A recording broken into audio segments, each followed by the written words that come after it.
Sacode traz hoje Rodney Miranda. Ele é candango? Posso falar candango? Não. Brasiliense. Candango é quem ajudou a construir Brasília. Exatamente. Brasiliense é quem nasce em Brasília. Isso, né? exatamente. Esse cara que está aqui do nosso lado é policial federal.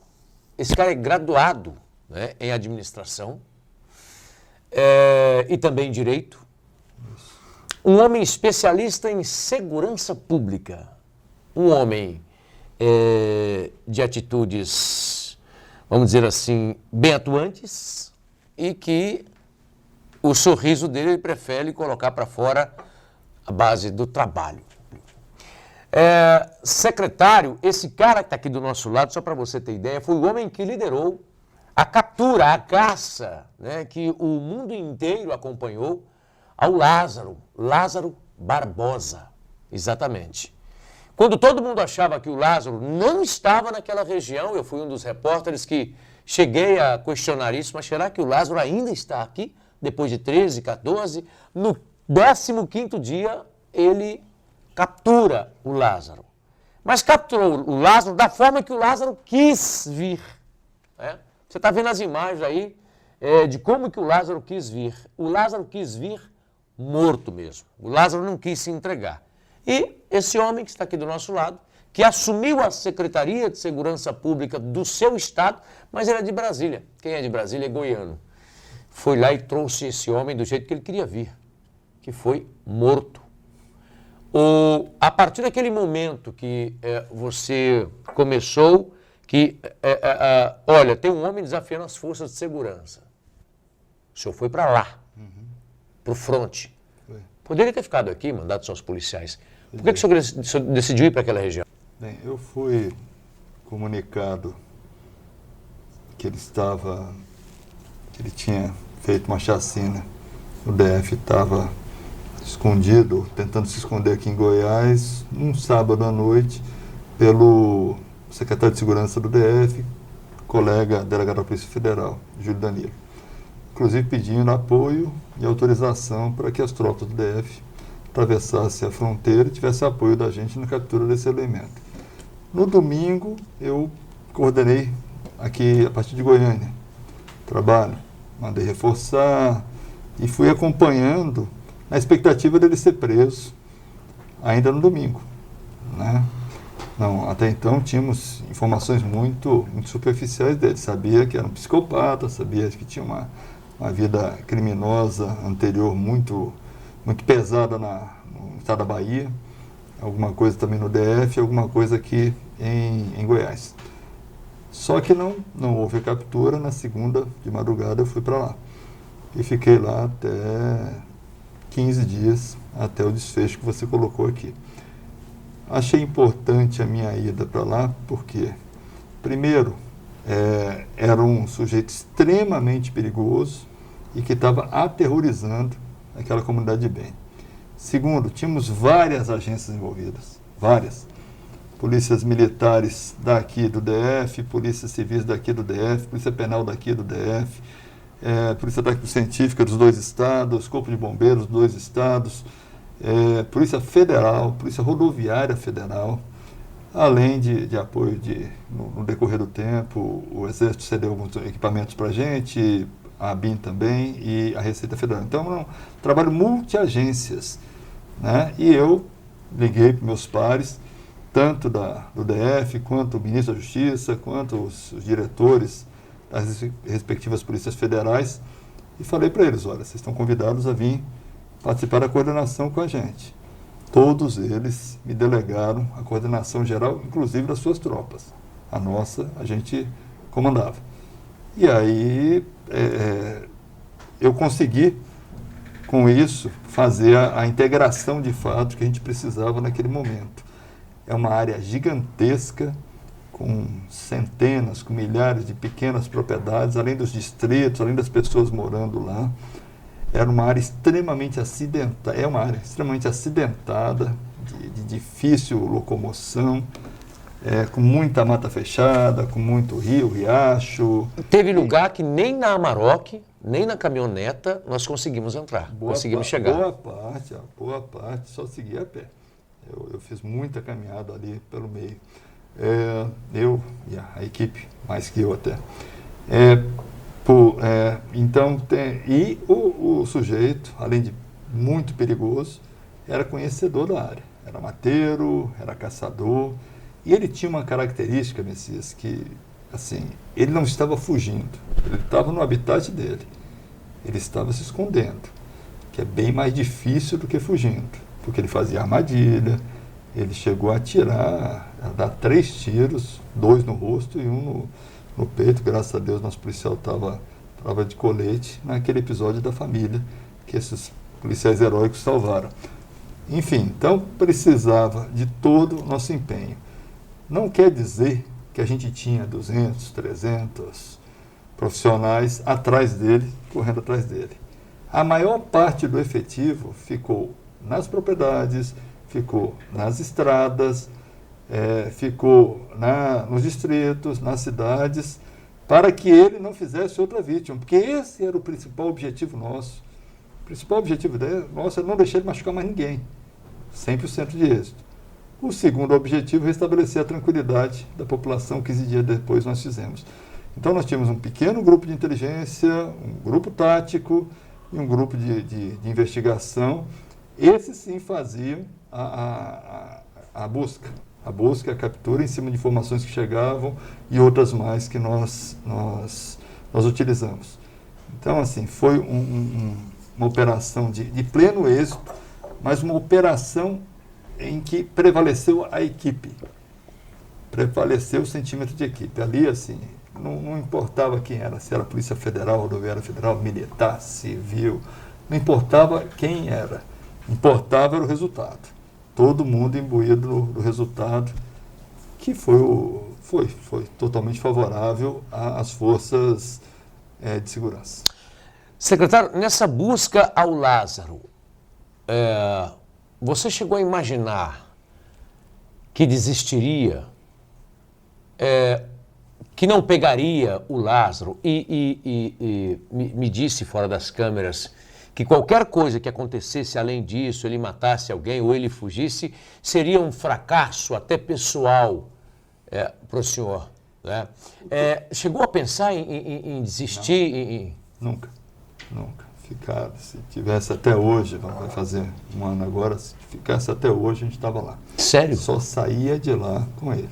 Só saía de lá. E assim, eu entendia que a minha presença era importante até para não baixar a moral da tropa. A moral da tropa. Ele disse, importante, vocês ficaram importante. Fui para a rua várias vezes, primeiro para conhecer o terreno.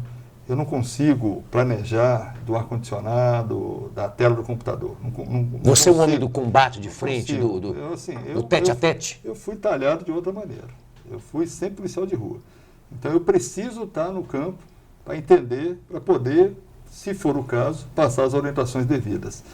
Então, e principalmente para motivar nossos profissionais. Então, sempre acreditamos nisso.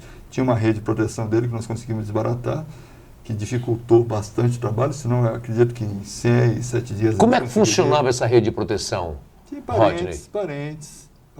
Ele tinha fornecedor de drogas, ele tinha o sujeito que nós prendemos lá, que morreu esses dias.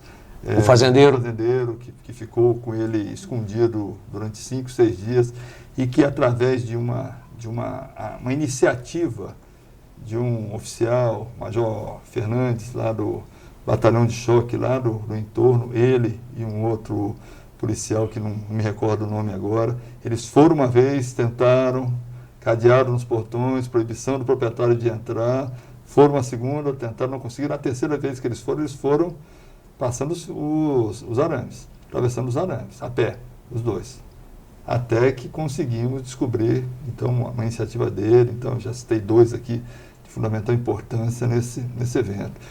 Mas tínhamos mais pessoas fazendo trabalhos importantíssimos, assim, equipes e mais equipes, era um local, além de acidentado, à noite esfria muito, faz muito frio, ainda tinha um restinho de chuva, e tivemos profissionais que ficaram uma madrugada toda com água na canela ou na coxa, à noite, vigiando para no outro dia dar o bote, muito frio, muito frio, passamos lá com eles algumas noites dessas. Foi assim, eu assim, já veterano, fiquei bem realizado com essa operação, principalmente pela excelência do nosso profissional. Quantos anos você tem hoje? Eu estou com 57. 57 anos. Você me perguntar aquilo, assim, nós usamos a metodologia do gerenciamento de crise. Então, assim, primeira semana, eu fui para a imprensa para divulgar a cara dele. Tá? Primeiro, aquilo que você falou, assim, a responsabilidade, se eu estava na coordenação, a responsabilidade é minha. É minha. Total. Então, eu boto a cara, porque se der alguma coisa errada, quem vai botar a cara sou eu. Se a gente não conseguisse pegar, quem ia botar a cara era eu. Não ia culpar A, B ou C. Se por acaso machucasse mais alguém, o desgaste vinha para mim, para o meu peito. Então, assim, se eu estou comandando, as responsabilidades são minhas. A vitória, a gente compartilha entre toda a equipe. Então, botei a cara e deixei o pessoal trabalhar.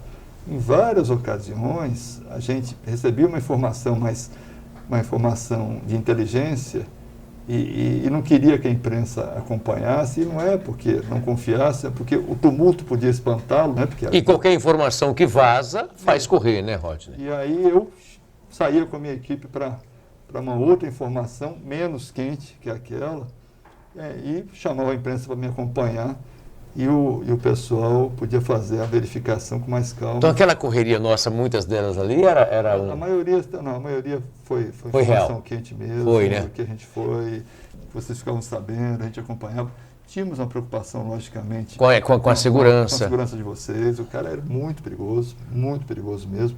Recebemos uma informação, não sei se você estava lá no final da tarde, que ele estaria se aproximando da escola, onde estariam os jornalistas, e que poderia machucar um de vocês. Foi um dia que nós saímos todo mundo com a arma na mão lá da escola. Eu lembro, um tumulto assim. Depois eu chamei o pessoal e expliquei para eles. A gente estava aqui para preservar vocês. Tá? Então, assim, foi uma série de circunstâncias, mas teve muita coisa bacana também. Assim, por exemplo, o apoio da comunidade. Negócio fantástico. Eu presenciei um senhor já idoso, com uma bicicletinha bem simples, levando um refrigerante, um saquinho de biscoito lá, para entregar lá. O policial ainda argumentou: não, nós estamos tendo alimento aqui, lhe agradeço muito, você pode... Não, eu tenho que ajudar. Isso arrepia quando a gente fala. Tinha uma passarela do lado da escola, onde nós fizemos a base, várias vezes religiosos fazendo orações lá de cima, com as mãos eu presenciei. Então, assim, era coisa que nos motivava. Assim, o período que ele ficou fora foi um período difícil, que ele ficou escondido. Porque ele mudou o modo de operante, porque ele tinha uma base para fazer a comida dele. E isso dificultou para a gente, mas mesmo assim mantivemos firmes lá. Tem uma outra coisa que eu comento, assim, era muito difícil trocar a equipe, porque quem estava não queria sair. Então, o revezamento, eu conversei com vários policiais, o Guerreiro, tá na hora de você dar uma descansada, já está aqui desde o primeiro dia e tal. Eu falei: não, comandante, tô bem. A gente ficou... Tinha policial que não queria sair de jeito nenhum. Quase nenhum. Quase a força, sabe? Quase a força. Mas, assim, fizemos o revezamento devido, até por conta do desgaste. Fomos fechando o cerco, sabíamos que era questão de dias ou no máximo de horas. Aguentamos algumas críticas, mas isso aí assim, a pessoa que está fora, assim, eu falei até a alguns jornalistas, assim, eu aceito a crítica de quem está lá. Tá lá, porque daí pode ver o que a gente está passando. Mas o cara que está a milhares... No ar-condicionado, a milhares de quilômetros. Dizendo, criticando, não aceita o político, como nós tivemos 2 casos. Gente querendo aparecer, né? Não, aí eu não aceito. Aí eu não aceito e me posiciono. Tá? Porque a primeira é defender o nosso profissional. O secretário, quando ele fala isso, ele fala dessa cena, por exemplo, da deputada federal Magda Mofato, que quis aparecer, né? E na época eu disse o seguinte: Magda, quer aparecer? Coloca a melancia na cabeça e sobe em cima da torre da igreja. Porque o que ela fez foi uma crítica terrível. E eu fui uma das pessoas que falou sobre isso no programa, me posicionei e coloquei o que ela falou, desrespeito, fazendo gaiofa. Minha mãe falava de gaiofa com o trabalho que esses guerreiros estavam desenvolvendo. O Rodney, mudou alguma coisa na sua vida, esse foi um dos maiores desafios no seu trabalho enquanto homem da segurança pública? Foi a maior caçada, uma das maiores do Brasil e a maior caçada policial da era digital, por assim dizer. Né? Com acompanhamento 24 horas por dia, em tempo real, o mundo todo. Então, assim, foi uma experiência nova para qualquer um de nós, para mim também. Para mim também, já participei de inúmeras operações, de algumas caçadas, principalmente a traficantes, né, que foi boa parte da minha carreira foi na repressão ao tráfico de drogas, mas como essa, um psicopata desse, e aí não tem glamour nenhum. Ele era um sujeito frio, era um covarde, porque assassino, criminoso, mulher, perigoso, crianças, estuprava, fazia tudo o que há mais perverso com as pessoas. Algumas pessoas quiseram levar isso para o lado de religião, não tinha nada de religião. Era um psicopata agindo para se manter. Era um bandido comum que conhecia a área que ele estava. Muito né? bem. E que mereceu o fim que teve aqui para nós. Né? Mereceu o fim que teve porque ele atirou nos policiais. Isso. Né? Atirou nos policiais. Agora, Rodney, você foi secretário aqui de Goiás um bom tempo. Eu já cobri muita apreensão de droga. A criminalidade, antes de você assumir, ela era acima, né, do que nós tínhamos do nacional, né, dos níveis nacional. Quando você assume a segurança pública hoje no Estado, por exemplo, ela está abaixo da nacional, né, bem abaixo da nacional. Né? Vários estados tiveram em Goiás para copiar esse formato que você tinha aqui de combate ao crime. Isso é gratificante, depois de tudo que aconteceu, depois de todo o seu trabalho, você perceber que hoje você tem mais condição de ter um carro, uma caminhonete, por exemplo, que antes era andar com a caminhonete e andar com um alvo nas costas. É gratificante. Foi assim, um período muito bom. Assim, eu já veterano, reiniciando um trabalho, eu já estava há uns 8 anos longe dessa estrutura de Secretaria de Segurança, embora sempre com um trabalho ou outro voltado para isso. Fiz o texto do Sistema Único de Segurança Pública, que vai contribuir muito ainda no futuro para uma maior integração entre governo federal e estados e melhor fluxo de recursos, né, fundo a fundo. Fiz algumas consultorias, entre elas nessa parte de criminalidade comum no campo, enfim, tudo antes de vir para cá.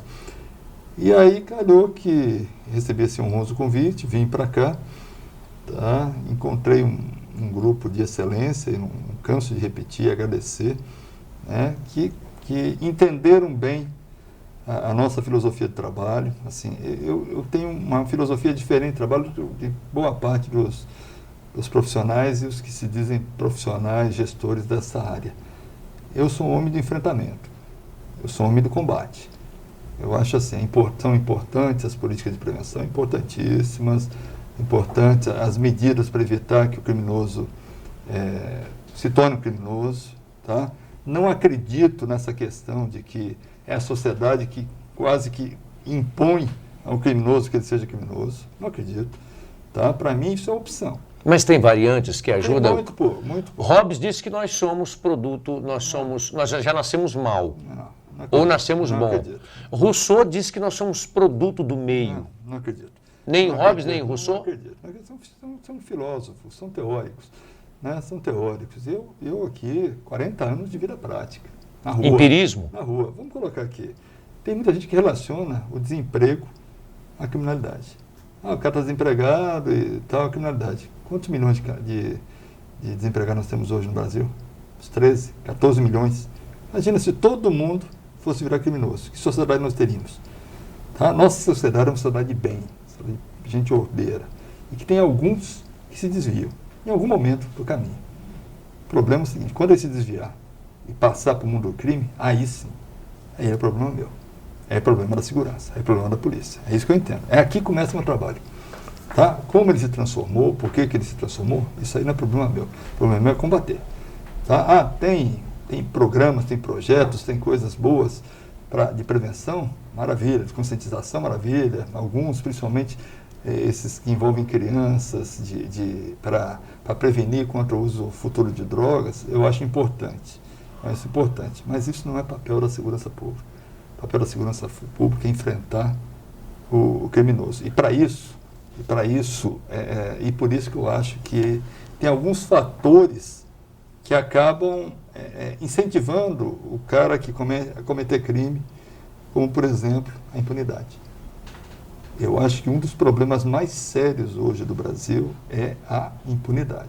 Ou nós damos um basta na impunidade, e aí nós precisamos mexer em legislação, precisamos mexer em muita coisa, desagradar algumas pessoas, ou a gente só vai ver momentos, como esse bom momento hoje que o Estado de Goiás está vivendo. O Código Penal brasileiro é de 39. Tem alguns... ele finaliza em 39 e ele é usado a partir de 40, 41. Então ele fica nesses 3 anos aí, 39, 40, 41. Primeira metade do século passado. Exatamente. Eu vou chegar. O Código Penal nosso, ele capenga. Ele é extremamente antigo, antiquado para a realidade do crime que nós temos. Cheio de emenda. Está cheio de emenda. Você acha que dentro desse Código Penal o Estado brasileiro tem condição de recuperar essas pessoas, de reintegrar, como o nome deles, reeducando? Eu acho que, uma outra coisa que eu defendo, o crime se combate do mais grave para o menos grave. E eu não acredito em ressocialização daqueles que cometem crimes muito graves. Por exemplo? O Lázaro da Vila. Que recuperação que ele teria se tivesse ainda vivo cumprindo pena? Nada. Esses líderes de facção que mandam matar por qualquer coisa, mandam ou fazem as atrocidades, esses criminosos contumazes de crimes graves, né? O pedófilo, por exemplo. O pedófilo, o estuprador, o assaltante, esses caras que não têm, que têm desvalor pela vida e só valorizam o patrimônio. Esses caras têm que pagar pelos crimes que cometem.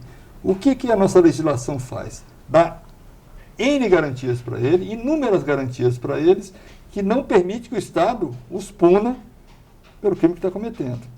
Tá? Eu fiz uma lista, eu falei rapidamente hoje lá na sua entrevista, na entrevista lá na PUC, eu fiz uma lista rapidinho para uma outra palestra que eu fui dar, de 15 instrumentos legais, né, na área penal e processual penal, e que não permitem ou que facilitam a saída do preso, caso ele chegue na cadeia, a saída do preso da cadeia. Então, 15 benesses. Você chegou a dizer que para o cara ser preso, ele tem que se esforçar muito. Muito. Para manter preso, mais ainda. Assim, o esforço para prender é nosso. A gente se esforça, consegue, que não é mostrando. O Estado é laxante? Não é a legislação. A legislação. A legislação é garantista. É garantista. E piorou muito nesses últimos 15 anos de governo de esquerda. Muito, muito. O senhor acha que os governos de esquerda são responsáveis por isso? Não são responsáveis porque essa legislação é muito antiga. Mas ajuda. Ajudou muito. Vou citar um exemplo. Uso de drogas. Até 2006 era punido. Porque cesta básica, prestação de serviço à comunidade, mas era punido. Tinha condenação. Com a nova lei sobre drogas, que não dá nem mais para falar, porque a esquerda não deixava nem de falar antidrogas, despenalizou. Então, o cara hoje é preso, é levado para uma delegacia, lava um termo circunstanciado, vai embora, assina um compromisso de comparecer em juízo. Se comparecer, quase nunca comparece, o juiz só pode falar para ele assim, você tem que ir procurar um serviço de recuperação. Ponto. Com isso, em 2006 para cá, até antes, porque foi na época da explosão do crack, né, que surgiu lá em São Paulo, enfim, e foi se alastrando pelo país todo, mas ainda estava restrito a determinados pontos de grandes centros, e o crack se alastrou pelo país todo, pequenas cidades, média cidade pequena, distritos, área rural, né, a ponto de virar uma epidemia. Eu fui o primeiro a falar, no Brasil, ainda em 2005, 2006, 2007, o crack vai virar uma epidemia, por uma série de circunstâncias, mas principalmente por causa dessa legislação. E virou. Virou. Mas, Rodney, o Estado brasileiro não tem condição de combater o tráfico de drogas, o tráfico em si. Né? Nós temos aqui, para entrar no Brasil aqui, você tem aí essas fronteiras aí que não funcionam de jeito nenhum, infelizmente. Né? Se você pega um carro daqui, por exemplo, você vai daqui no Paraná, ninguém te para. Você entra na Argentina, você anda um pouquinho, alguém te para, entra com tanque mesmo, carro de guerra. Combater esses formiguinhas que usam fica mais difícil ainda. Mas, vamos colocar aqui. Esse combate tem melhorado muito, graças ao trabalho das polícias estaduais, junto com a Polícia integração. Federal, junto com a Polícia Rodoviária Federal. A gente tem dificultado bastante a vida dos traficantes. Aqui em Goiás nós implantamos uma sistemática diferente, né, que vários estados estão também, alguns estão implantando, outros estão em fase de implantação, que é ir em cima do comprador, que é em cima do patrimônio do comprador, do vendedor da droga, não só do motorista, que durante muito tempo foi o culpado e o acusado. E que muitas vezes não sabe nem o que está carregando. Então, ele recebe ali uma... Não, mas ele recebe, olha, leva um carro para mim R$10 mil. Mas né? assim, nós fizemos assim, fomos para cima do patrimônio ilegal, patrimônio Sim. criminoso dessas pessoas. Os senhores já prenderam aviões aqui, etc. Avião, propriedades, Isso, apartamentos, carros de luxo, dinheiro, enfim. Fomos para cima das contas, sempre, logicamente, com o apoio do Poder Judiciário, do Ministério Público, que tem que cumprir as formalidades da lei, mas enfim. Fomos para cima do patrimônio dele para diminuir o tamanho deles, porque não adianta. Tem duas coisas que têm que ser consideradas aqui. Primeiro, tem gente lucrando com isso e tem muita gente consumindo. Entendeu? Então, assim, à medida que for consumindo, o pessoal vai arriscando. É uma tarefa difícil. Difícil, não é fácil. Pode parar. Não é fácil. Assim, agora, falar que vai liberar maconha, por exemplo. Mas nos países desenvolvidos na Europa é liberada a maconha. Pouquíssimos e estão tendo problemas seríssimos, como o Uruguai está tendo Sim, agora. liberou agora. No serviço de saúde. Tá? Eu sempre coloco, Messias, assim, quando alguém vem... Os custos para o Estado, é isso que você quer dizer? Vamos defender. Quem defende a liberação de maconha para uso recreativo, não medicinal, é outra história, tá? Para uso recreativo, coloca o seguinte: eu sou mais veterano, na década de 80, até no início de 90, o cigarro, por exemplo, ele era relacionado a coisas boas, a sucesso, a esporte, a coisas positivas, alegria, né? Coisas positivas. A partir da década de 90, ele vem sendo criminalizado sem pena. Proibido propaganda até as 22 horas, proibido propaganda de tudo que é jeito, fotografia de vítimas do cigarro nas carteiras de cigarro, é proibido fumar em áreas fechadas públicas, depois privadas, enfim, foi aumentando o cerco ao cigarro. E por quê? Porque faz mal para a saúde. Aí eu pergunto para quem pensa em liberar maconha: e a maconha faz bem para a saúde? Já não vou nem usar o argumento da liberação, né, que é ridículo falar assim: vai liberar para diminuir o tráfico. Pelo amor de Deus. Então vai liberar cocaína também? Então vai liberar o crack? O crack? Vai liberar tudo? Porque só maconha? Porque tem meia dúzia que quer? Por favor, né? Vamos para lá da saúde. Vai explodir o nosso setor de saúde, nosso serviço de saúde. Eu sou fã do SUS, mas o SUS não aguenta tudo. Essa universalização é difícil. Imagina a quantidade de novos doentes com câncer de boca, com câncer de pulmão, com lesão cerebral que vão ter. Entendeu? Então, assim, não dá. O negócio é combater mesmo. E combater, a minha teoria é o seguinte: traumatizar as nossas crianças, não jovens, crianças, porque o jovem, hoje em dia, infelizmente, a partir de 12, 13, 14 anos, já experimentou e muitos já estão viciados. A partir dos 5, 6 anos de idade, fazer o seguinte: a droga faz mal, a droga vai te matar, a droga vai matar a sua família, e vir batendo, que é o que eu fiz com meus meninos.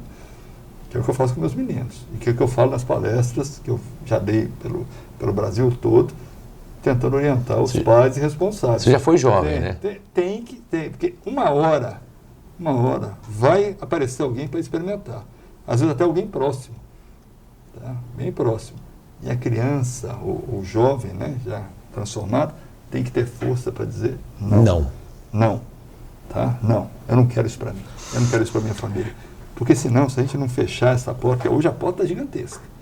Se a gente não fechar essa porta, a gente corre o risco de ficar enxugando gelo para o resto da vida.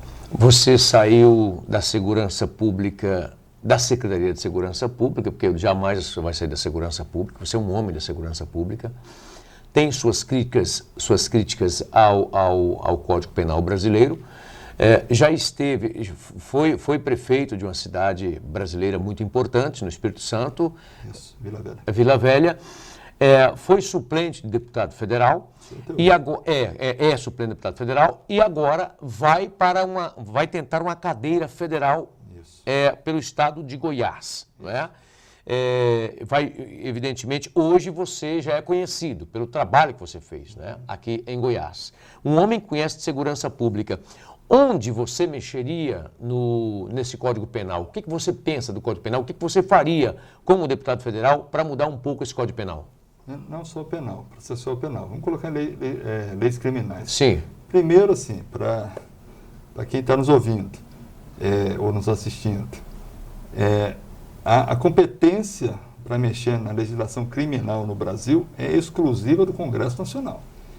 Câmara Federal e Senado Federal. Então, o primeiro ponto é esse. Eu mexeria muito mais no cumprimento, para que as leis sejam efetivamente cumpridas, as penas sejam efetivamente cumpridas primeiro, para depois pensar em aumento de pena, essas coisas. Assim, hoje as penas têm uma dosagem boa. O problema é que todo mundo sabe, todo criminoso sabe que não vai cumprir. Não vai cumprir. Então nós temos que ter instrumentos, que eu digo que são instrumentos de defesa da sociedade, para fazer essa pessoa cumprir pela pena dela. Vou citar... Se é 10 anos, é 10 anos fechado. Por exemplo, progressão de regime de pena. Né? 1/3 cumprido, semiaberto. 1/6, aliás, semiaberto. 1/3 aberto.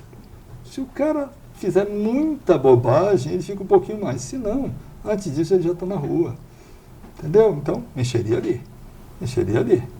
Tá? Principalmente, aí eu estou colocando, não é política de encarceramento.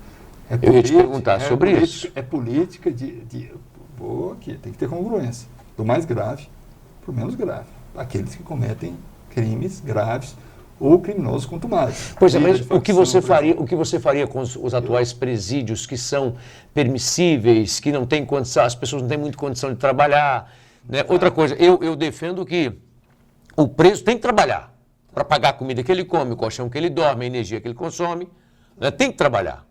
Tem algum, assim, a boa parte daqueles com ou a carreira criminosa menor ou com crimes mais leves, tudo bem, tá? Aqueles que cometem crimes graves... É fechado. Sim, fechado, tem que cumprir. Pelo menos 2/3 da pena, pelo amor de Deus. Sim, mas trabalhando, Roger, trabalhando pesado, quebrando pedra. Claro, não. Aí sim. Agora sim, eu tenho um exemplo que lá no Espírito Santo, quando eu era secretário, eu era separado das secretarias. O meu colega secretário de Justiça me chamou para ir conhecer um presídio de segurança máxima novo lá, privatizado e tal, uma coisa moderna. Quando eu entrei no presídio, eu olhei. À direita estava um traficante que já tinha me ameaçado. Perigosíssimo. Aprendendo a fazer pão. Aí eu perguntei para ele assim, mas quanto é que você está pagando por preso por mês? À época, já faz muito tempo isso, era R$ 2.500, R$ 1.600 por mês por preso. Então você está pagando R$ 2.500, R$ 1.600 por mês para esse sujeito, que nunca vai ser padeiro. Aprender a fazer pão, mas que vai com isso, vai diminuir a pena, a permanência dele. Esse tipo de farinha ele não vai mexer nunca, vai mexer com outra farinha. Não vai. Então é isso que eu estou falando. Aqueles caras que cometem crimes graves, esses caras envolvidos com facção, com atentado, com esse monte de coisa, com N e N crimes, esses caras têm que primeiro cumprir a pena. Cumpriu a pena, aí vamos pensar na ressocialização. Você entendeu? Se for pena trabalhando, tá, mas lá dentro, presídio. Nada de ir para a rua, cometer crime, voltar. Tá? Nós temos que ter leis para... O presídio virou um escritório do crime, Rodney? QG do crime. QG do crime. Já deixou de ser escola do crime há muito tempo. É o QG do crime. Porque ele dorme ali, sai para cometer crime e volta para lá, protegido pelo Estado. Com as benesses que a legislação tem, assim, tem saidão para tudo. Vai para a rua, visita, assim, não há regulamentação para visita, não há regulamentação para visita íntima, por exemplo. Sabia disso? Não tem. Não tem. E todos os presos chegam no presídio, dependendo da idade do crime, exigindo visita íntima. Tá? E exigido. Nós aqui fechamos a porta. E quando estão com raiva, colocam fogo no colchão? Aqui nós fechamos a porta, porque a nossa polícia penal é extremamente capacitada, fez um trabalho maravilhoso de reestruturação e de redisciplinamento do sistema, que tem contribuído muito para essa onda de paz que nós estamos vivendo hoje nas ruas. Tá? Porque eles conseguiram, nós conseguimos, porque as inteligências das polícias agiram juntos, Polícia Militar na retaguarda, Polícia Civil na investigação, nós conseguimos cortar ou diminuir a ligação criminosa desse indivíduo com a rua. Porque isso, assim, você tem razão. Por que é QG do crime? Porque eles se reúnem sob proteção do Estado e continuam dando as ordens que eles davam lá fora. Tá? Davam lá fora. Sequestros, tudo, assaltos. Tudo, crime. E aqui várias vezes eu fui para frente das câmeras dizer o seguinte: presídio goiano não é lugar de líder, não é lugar de faccionado. Aqui é lugar de cumprir pena. Dentro dos limites da lei. Você tem medo? Você já foi ameaçado alguma vez? Várias. Aqui não, aqui em Goiás não. Lá no Espírito Santo era minha rotina. Ameaçado? Mas é porque lá foi uma Já sofreu algum atentado? Alguns. Alguns? Alguns, mas não gosto de ficar valorizando isso não, Messias. Tá? Alguns lá no Espírito Santo, porque... Você tem medo? Não. Você não estava na profissão. Né? Já sou secretário há mais de 11 anos. Né? Com esses 3 anos e pouco que eu fui aqui, eu sou delegado há mais tempo. Teve uma ameaça que você teve que tomar mais cuidado com ela? Várias. Foi mais séria? Várias. Minha família vivia sob escolta, até o dia que eu vim para cá, lá no Espírito Santo. Assim, uma coisa pesada. Mas assim, isso não impediu que a gente avançasse contra o crime. Faz parte do processo. E aí meus policiais são até bem mais vulneráveis do que eu. Rodney, você é ex-secretário de Segurança Pública, quem sabe, dependendo do que acontecer daqui para frente, pode voltar a ser secretário de Segurança Pública. É pré-candidato a deputado federal e, portanto, é um político, filiado a um partido brasileiro. Já foi filiado ao DEM, hoje filiado ao Republicanos. Eu vou te fazer algumas perguntas aqui, eu vou, como se eu estivesse mostrando a foto do político, eu vou dizer o nome dele. E eu gostaria que você falasse um sentimento sobre esse político. A gente está fazendo com todo mundo. Vamos lá. Né? Gustavo Mendanha, o que você diria da foto desse homem? Não tenho absolutamente nada contra ele. Nada. Tá? Tem muito pouco, tive talvez 1 ou 2 contatos com ele só em cerimônias, na época que ele não era candidato. Nunca me fez nada. Nenhum sentimento? Não, tenho. Sim, é uma pessoa que eu não conheço. Conheço, sim. Sei que parece que foi um bom prefeito, bem avaliado em Aparecida, mas aí, a dizer se ele tem ou não tem condição de ser governador, ele vai ter que mostrar isso na pré-campanha. Se é o povo vai ter que dizer. Ele vai ter que mostrar. Ex-governador Marconi Perillo, o senhor teve um embate recentemente em uma rádio de Goiás. Não procurei o embate, vamos deixar bem claro isso. Estava ali dando entrevista, ele entrou, aí um ouvinte fez uma crítica à segurança pública da época dele, ele quis se defender, colocando números que eu não concordei, eu pedi uma parte, falei, aí ele veio me agredir. Levantar mentiras, coisas que já mentiram, já tinham levantado no passado, tanto no Espírito Santo quanto aqui, mas que não se sustentou, até porque não existia absolutamente nada.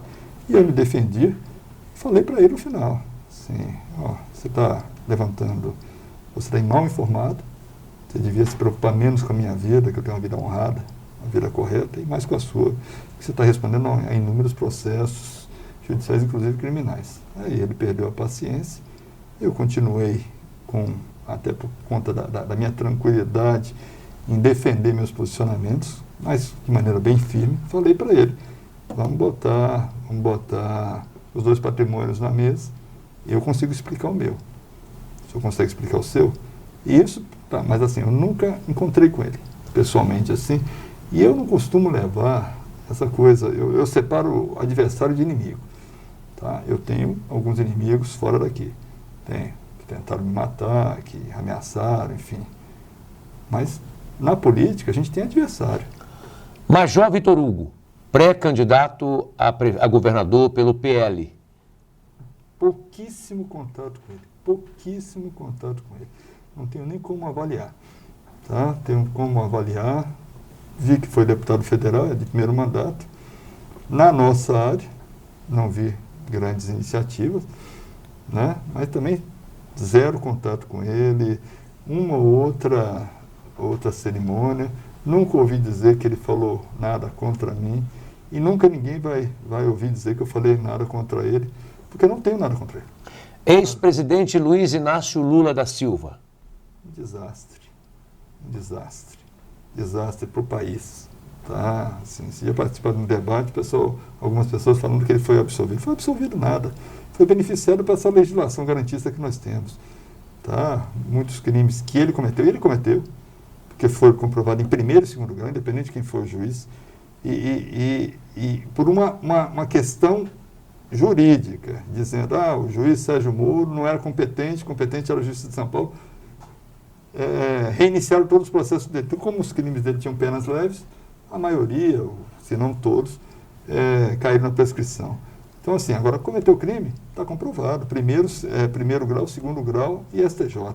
Tá? E eu não gosto da visão de esquerda. Não gosto. Na minha área, é desastroso. Presidente Jair Messias Bolsonaro. Tem algumas ideias que eu concordo com ele. Tem outras que não. Por exemplo? Tá? Assim, algumas posturas dele eu não gosto, me incomodam. Tá? Me incomoda, alguns comentários dele me incomodam, mas como cidadão, como pessoa, mas concordo com ele em relação a armamento, a armar pessoas de bem, concordo com ele na questão de que nós temos que combater a corrupção, custe o que custar. Não vi nenhum escândalo agora ainda comprovado contra ele ou contra a equipe dele. Ele montou uma equipe muito boa, tem alguns ministros que eu tenho muito, assim, que eu tenho até muito respeito, por exemplo, o ministro da Justiça e Segurança Pública, que é um dileto amigo, delegado da Polícia Federal, quer dizer, deu chance de um delegado da Polícia Federal chegar ao posto máximo. Não é um político. Não é um político, embora todo mundo que assuma um cargo como esse, como secretário, tem que ser político. Tem que ser político. Eu sou contra a criminalização da política. Tá? Assim, a política faz parte do nosso dia a dia. A gente não dá para viver sem ela. Exercita isso em casa. Reservei a última foto do governador Caiado. Muito respeito, muita admiração por ele e muita gratidão por ele. Porque ele me deu a oportunidade de vir aqui para o estado de Goiás, me deu toda a liberdade e todo o apoio para a gente desenvolver esse trabalho que a gente desenvolveu e que está me dando condição de ser pré-candidato a deputado federal. Então, eu sou aliado dele. Você é o candidato dele? Eu acho que não existe um candidato. O governador não pode ter um candidato. Ele tem uma base. Ele tem uma base de candidatos a deputado estadual, tem uma base de candidatos a deputado federal. Tá? Eu acredito que eu seja, acredito não. Sei que sou um deles. Com certeza sou um deles. Qual que é a sua relação com Deus? Sou temente a Deus. Sou temente a Deus, sou batista, mas eu falo que nossa família é ecumênica, porque minha esposa Raquel é católica, meus meninos foram batizados na igreja católica, meu saudoso pai policial como eu, era católico, minha mãe, que ainda está inclusive aqui em Goiânia com a gente, é evangélica, enfim. Então, assim, não tem problema nenhum com religião, a não ser reuniões que não acreditam no Deus único, como eu acredito. Para finalizar a nossa fala, o que você diria ao goiano, você se transformando em deputado federal com voto livre dos goianos? O que os goianos podem contar com você no Congresso Nacional? Olhando nessa câmera. A primeira coisa que eu quero dizer aos goianos é agradecer. agradecer a acolhida que tiveram comigo, carinho que tiveram comigo, com a minha família. Assim, nós somos recebidos muito bem, de maneira muito especial. A paciência que tiveram comigo, porque a gente é passível de erro, né? Segundo é o seguinte, eu, pouco sentimento de missão cumprida, estou absolutamente tranquilo com a condução da Secretaria de Segurança e das polícias a partir da minha saída, porque os profissionais que estão lá foram profissionais que ombrearam comigo esse tempo todo e que têm condição de até ir mais longe do que eu já fui. E estou me colocando à disposição para ir para uma nova frente de luta, que é necessária. Eu falo e repito, quem tem direito e garantia nesse país hoje são os criminosos. São os criminosos. Nós, população de bem, a quem eu estou me dirigindo agora, nós temos deveres e obrigações. Nós temos que inverter essa lógica. Tá? Proteger mais a nossa sociedade, que hoje está totalmente vulnerável, sob pena de não termos sociedade para conviver, para cuidar dos nossos pais, para criar nossos filhos, nossos netos, enfim, para conviver como alguns estados já estão vivendo isso. Aqui em Goiás, nós fizemos um trabalho de integração, de união.